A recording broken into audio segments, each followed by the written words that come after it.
Өнөөдөр одоо миний анхны лаб өдөртөж орох өдөр. Одоо явж байна. Сургууль руу 12-оос орох хэрэгтэй. Хичээл эхэлнэ. Тэрнээс өмнө одоо 11 дөнгөж өнгөрч байгаа. Өчигд юмудаа бэлдээд байжээ гэж бодоод гай явж байна. За лабораторид ирж эхлэе. Одоо энэ дээрх юмудаа бэлдэнэ. Тэгээд гээд нийт 24 минут энэ сууж хичээлээ үзнэ. Тэгээд надад бэлдэх нэг юм байхгүй. Энд ингээ бүх юмуд нь бэлдээд тавьсан байдаг болохоор аюу амарл байх юм шиг байна. 3 hours later.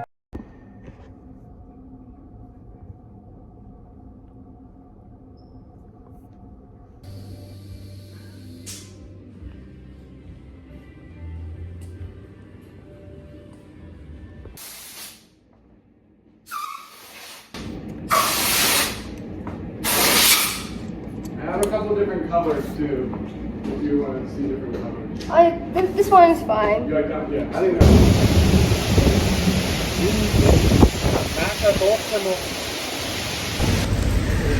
Тэр дууганаад ойрхон байдаг юм аялын барааны дэлгүүр авах гэдэг юм айгу олон юм зардаг хурданы төлөөр ирсэн байдсан юм авчаа гараад ирсэн чинь борооч яадаг бороод тэгээд ингэ болчих байна. Тэгэхээр айгу энэтэй дууныхаа чарчны төлбөрийн мартаа гараад ирсэн. Тэгээд дуу гадаа үзэж чадахгүй. Тэгээд нэг нь ингээд дуугаа хараад ирсэн байна. Яагаад татчихад энэ дэлгүүр байгаа.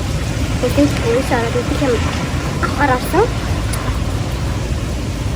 Бараа үзэн ширүүтэй байдаг. Яа.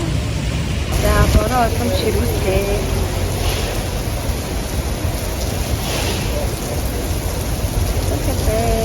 Яатанда 1 hour later.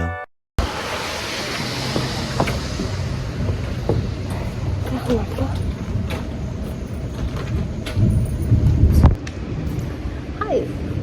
За би сургуулийн гадаад ланч дээд сууж байна. Саяны лекцэн тусалчаад одоо гэртээ ярих замдаа гинт гадаа ингээд сууршидвал гоё санагдаад тэгээ ганцаараа гадаа сууж байна. Энд харцангуй цагаагаар сэрүүссэн нэг өдөртөө 22-23 цэлсийн градустай болсон. Тэгээ аюу гоё амьсгаа авч байгаа юм шиг мэдрэмж төрж байна. Энд ирээд яг ингээд хит хоног халуун бөхчөн байхад бүр ингээд амьсгаа авч чадахгүй юм шиг байна. Сүүлдээ дасцсан л та тэрэндээ. Одоо ингээд гоё салхитай, сэрүүхэн босон ч амар тухтай гоё санагдаж байна. Дуугаа дэс яваад ер нь гоё наа.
Bison burger гэж байна. Bison-ийн махаар исэн.